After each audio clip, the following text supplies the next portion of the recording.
Meu irmão e minha irmã, a obra consumada da cruz é suficiente. Se o nosso coração for convencido, a nossa vida de oração vai mudar radicalmente e, consequentemente, a nossa vida. 4 coisas que podem acontecer que são perigosas. Falei na live passada. Primeiro, a sua oração vai estar focada no problema. E nós servimos um Deus de solução, não de problema. Segunda coisa que vai acontecer é a gente orar com senso de urgência. Senhor, isso tem que acontecer. Aí o Senhor fala para nós: aqueitai-vos, eu sou o seu Deus. E a terceira, nós vamos estar orando com o coração atribulado. Meu irmão e minha irmã nunca ora com o coração aturbulado. O próprio Jesus falou: não se turbe o vosso coração. A quarta coisa, a gente vai estar orando a partir de um desespero, ao invés de estar orando com a certeza da vontade de Deus. Meu irmão, minha irmã, através do que eu vi, do que eu estudei e a revelação do Espírito Santo, eu tenho aprendido a orar da forma correta.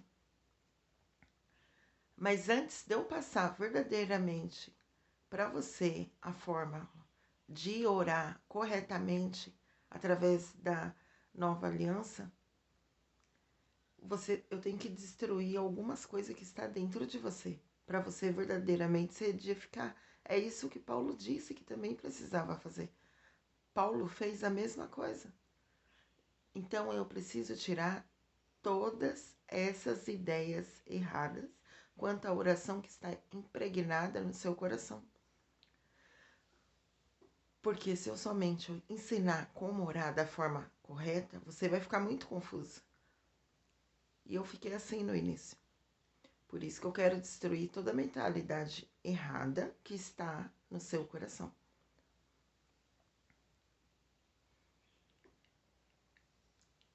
Eu creio que até o final da série eu vou ensinar você a orar corretamente e a sua vida de oração vai mudar. E ainda outra coisa maravilhosa que vai acontecer, as suas orações serão respondidas. Gente, eu conheço cristãos que a sua vida de oração são frustradas. E a minha foi assim durante algum tempo. Isso ocorre em função dessas ideias religiosas que são terríveis. Gente, a oração não é tentar convencer Deus dos seus problemas para Ele resolver. Pare com isso hoje. Isso tem que ser completamente removido, banido da sua vida. A oração também não tem nada a ver com a intensidade. A moeda do céu é a fé, não a intensidade. Não podemos achar versos bíblicos, gente. Se você pegar a Bíblia, você vai achar vários versos bíblicos que não estão baseados na obra consumada da cruz. Então você precisa se esvaziar dessa mentalidade errada. A Bíblia, ela nos diz que Deus quer reconciliar o mundo a si mesmo através de Jesus Cristo. Então pense nisso, meu irmão, minha irmã. Deus enviou seu próprio Filho.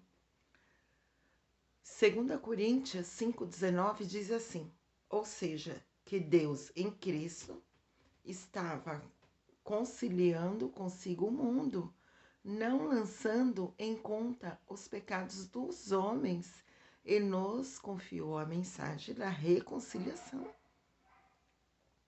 Ele decide que Jesus é um sacrifício perfeito para todo mundo, e muitos de nós achamos e pensamos que esse sacrifício não é suficiente, porque a nossa fé está totalmente fora da obra consumada da cruz.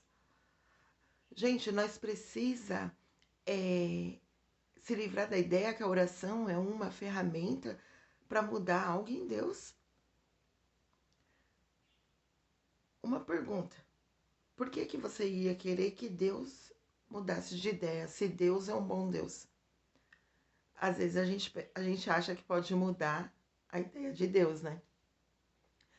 Deus é bom, meu irmão, minha irmã. Outro problema é que nós precisamos nos livrar da ideia e que a oração é uma ferramenta a fazer, a convencer Deus a fazer as coisas para nós, gente.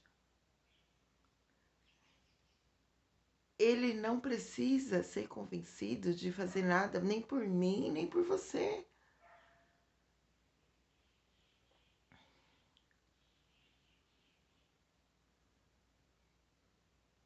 Gente, isso aqui que eu vou falar é bem pesado para você gravar.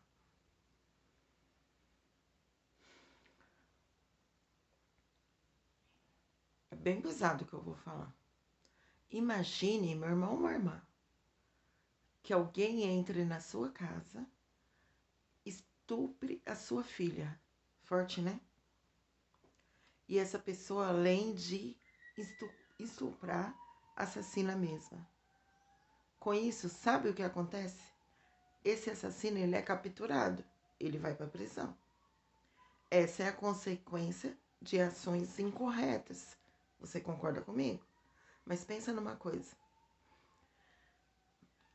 Aquela filha que foi estuprada e morta é tua filha. Mas a mãe do assassino é uma cristã, é uma mulher de Deus. Aí o que que essa mulher faz? Ela jejua e ora intensamente para que o filho dela não vá para a prisão. Imagina se Deus responde à oração dela e esse homem é liberto. A minha pergunta é: como que você se sentiria sendo a mãe ou o pai de uma criança estrupada? Eu espero que você se ire. Sabe por quê? Porque a pessoa que foi estrupada foi sua filha.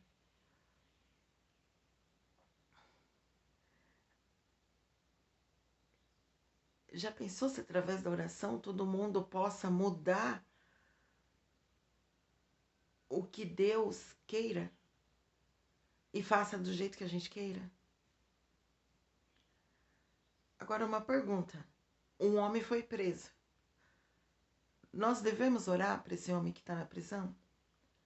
É claro que devemos orar para que ele abra os olhos, para ele perceber que ele precisa de Cristo como Salvador, que ele vai se posicionar como um homem de Deus e ele vai poder pregar para várias pessoas lá na prisão para Cristo.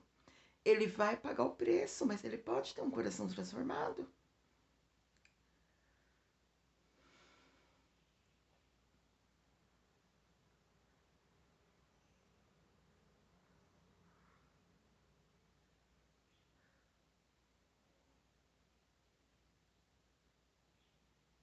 Gente, é,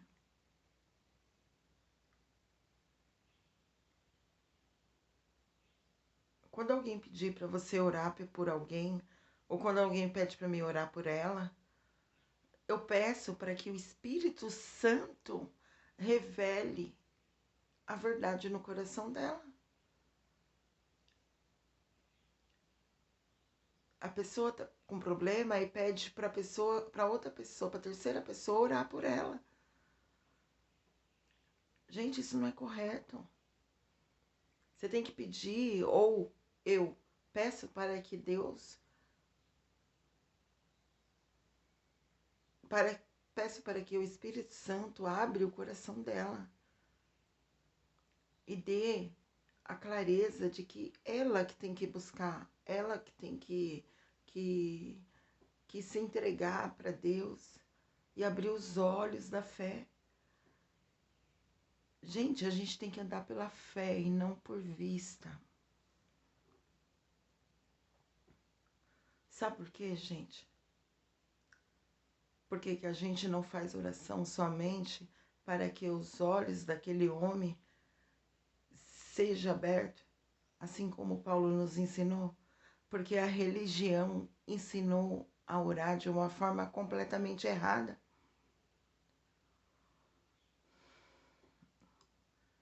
A grande conclusão é que nós não devemos fazer oração focada no problema. A oração é para Ele, com relação a Ele. A oração é você alinhar o seu coração com Ele, com os céus.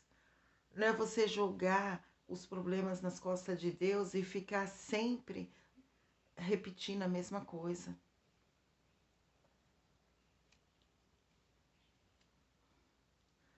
Gente, é lançar sobre Ele e acabou.